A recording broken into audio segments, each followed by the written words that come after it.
Now I've got hundreds of videos on YouTube. I thought perhaps something a bit different would be for you to have a bit of a sneak peek, a look into the studio and what I'm working on most days. If you like that idea, let me know below and have a look at what I've been working on today. So you're looking for a warm type of orangey colour. And let's just indicate first where these bits are going to be. Because when you've got a complicated subject, and let's be honest, animals and wildlife, birds, they are going to be complicated subjects, one of the harder ones to really do. Well, we need all the help we can get then, at least I certainly do. And that's why I like to indicate where bits go, so I can concentrate really on one thing at a time. Okay, so we've got some warm colour under here as well. It's obviously going to be a lot darker. And I'll go down there.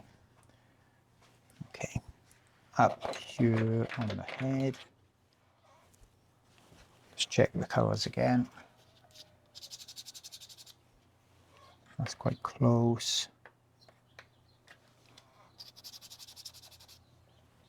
Looks too reddy colour. You don't need to know all terms. Just see, that's close-ish. The other ones are a bit too red, too dark. You're assessing one colour against another. And at the moment, because I'm not putting much pastel down at all, I can keep going over the top of all this and getting it more and more accurate. For the time being, let's just get some colours in there. Now, lighter areas, let's indicate where they are. And the fact that we've got,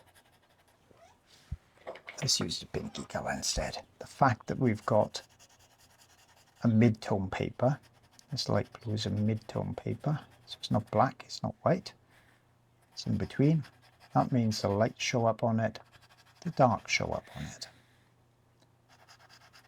That's a big advantage.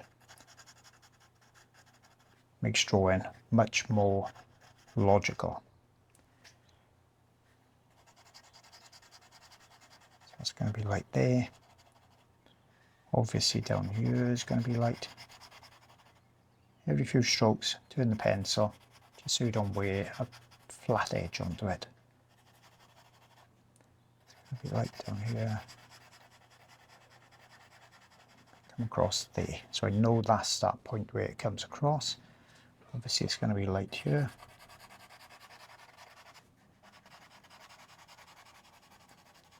Like that.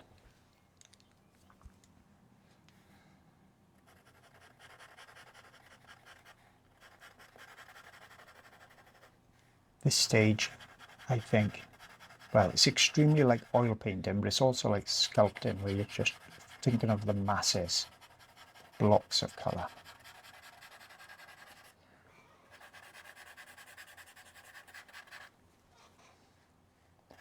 Thinking about the warmth of the colour. Now, if you want to find out if you've gone dark enough yet on a specific area, fold it up like that, line it up, let's do it that way. You see it can be richer in colour, also perhaps a bit darker. Let's fold it a bit more. Use the paper as a tool.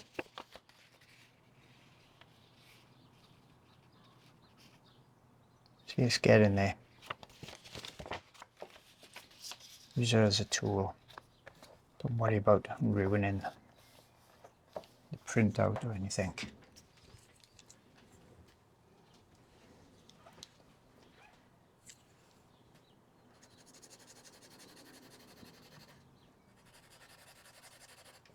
Perhaps even a dark grey on top.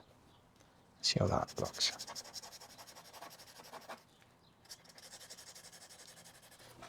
I can use the texture of the paper to my advantage.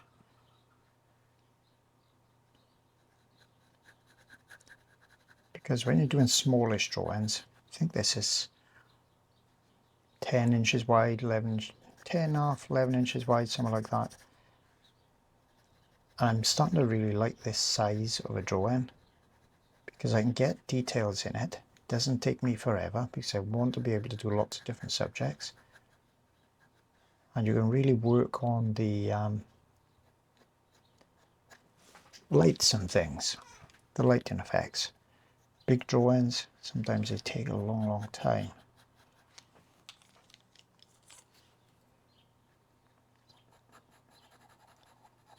This is roughly the same size that I did the polar bear on. Polar bear in the snow, the grizzly bear, the brown bear in the snow,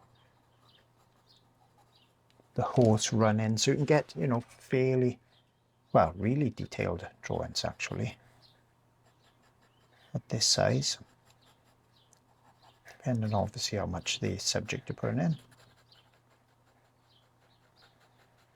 So I'm making sure I'm not losing the lines there.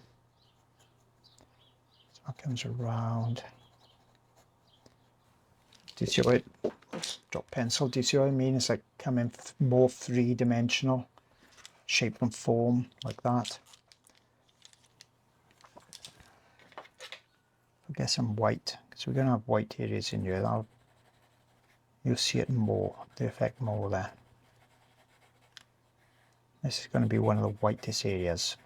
If you want an area to be very white, okay, like this chin area, don't go putting anything massively dark underneath. You can go a little, like a bit of cream or something, but it'll always influence the colour that's on top to some degree, maybe a tiny amount. But if I put something like, you know, a dark grey or a really dark brown under here, then on top it would create like a muddy grey or brown when I put white on top. It's going to be quite light there. Here, surprisingly dark actually under here. That shadow area, I'll be putting light on top. For now, let's get the shadow in. We've got an image that has got a strong lighting effect, which is pretty much every image that I select. That's what I really like. You don't need tons of details because the lighting effect will really, that's what it's all about. That'll really carry the artwork. And you see very good artists, especially illustrators, they can create amazing art. It's got a lot of areas that look what we would call unfinished, or what I would call unfinished. Don't like that one.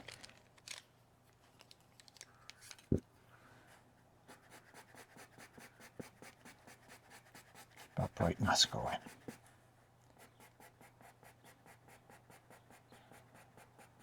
One thing I used to love doing when I was, especially when I was doing oil painting, was to leave an area